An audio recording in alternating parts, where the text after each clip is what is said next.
സങ്കീർത്തനം 10 1 മുതൽ 18 വരെയുള്ള വചനങ്ങൾ. നീതിക്ക് വേണ്ടിയുള്ള പ്രാർത്ഥന. കർത്താവെ, എന്തുകൊണ്ടാണ് അവിടുന്ന് അകന്നു നിൽക്കുന്നത്?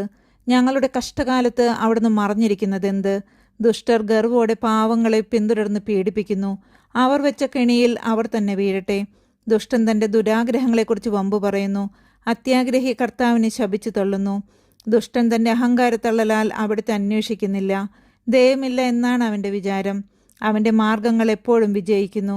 അവിടുത്തെ ന്യായവിധി അവന് കണ്ണെത്താത്ത വിധം ഉയരത്തിലാണ്. അവൻ തൻ്റെ ശത്രുക്കളെ പുച്ഛിച്ചു തള്ളുന്നു. ഞാൻ കുലുങ്ങുകയില്ല, ഒരു കാലത്തും എനിക്ക് അനർത്ഥമുണ്ടാവുകയില്ലെന്ന് അവൻ ചിന്തിക്കുന്നു. അവൻ്റെ വായ് ശാപവും വഞ്ചനയും ഭീഷണിയും കൊണ്ട് നിറഞ്ഞിരിക്കുന്നു. അവൻ്റെ നാവിനടിയിൽ ദ്രോഹവും അധർമ്മവും കുടികൊള്ളുന്നു. അവൻ ഗ്രാമങ്ങളിൽ പതിയിരിക്കുന്നു. ഒളിച്ചിരുന്ന് അവൻ നിർദോഷരെ കൊല ചെയ്യുന്നു. അവൻ്റെ കണ്ണുകൾ നിസ്സഹായരെ ഗൂഢമായി തിരയുന്നു. പാവങ്ങളെ പിടിക്കാൻ അവൻ സിംഹത്തെ പോലെ പതിയിരിക്കുന്നു. പാവങ്ങളെ വലയിൽ കുടുക്കി അവൻ പിടിയിൽ അമർത്തുന്നു. നിസ്സഹായൻ ഞെരിഞ്ഞമർന്നു പോകുന്നു. ദുഷ്ടന്റെ ശക്തിയാൽ അവൻ നിലം പതിക്കുന്നു. ദൈവം മറന്നിരിക്കുന്നു. അവിടുന്ന് മുഖം മറച്ചിരിക്കുകയാണ്. അവിടുന്ന് ഒരിക്കലും ഇത് കാണുകയില്ല എന്ന് ദുഷ്ടൻ വിചാരിക്കുന്നു.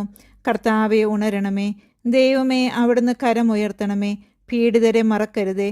ദുഷ്ടൻ ദൈവത്തെ നിഷേധിക്കുന്നതും അവിടുന്ന് കണക്ക് ചോദിക്കുകയില്ലെന്ന് ഹൃദയത്തിൽ മന്ത്രിക്കുന്നതും എന്തുകൊണ്ട്? അങ്ങ് കാണുന്നുണ്ട്. കഷ്ടപ്പാടുകളും ക്ലേശങ്ങളും അങ്ങ് തീർച്ചയായും കാണുന്നുണ്ട്.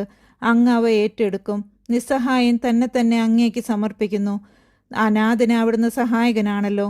ദുഷ്ടന്റെയും അധർമ്മിയുടെയും ഭുജം തകർക്കണമേ. ദുഷ്ടതയ്ക്ക് അറുതി വരുന്നതുവരെ അത് തിരഞ്ഞു നശിപ്പിക്കണമേ.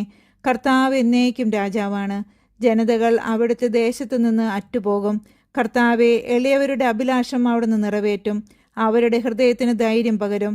അവിടുന്ന് അവർക്ക് ചെവി കൊടുക്കും. അനാഥർക്കും പീഡിതർക്കും അങ്ങ് നീതി നടത്തിക്കൊടുക്കും. മണ്ണിൽ നിന്നുള്ള മനുഷ്യൻ ഇനിമേൽ അവരെ ഭീഷണിപ്പെടുത്തുകയില്ല.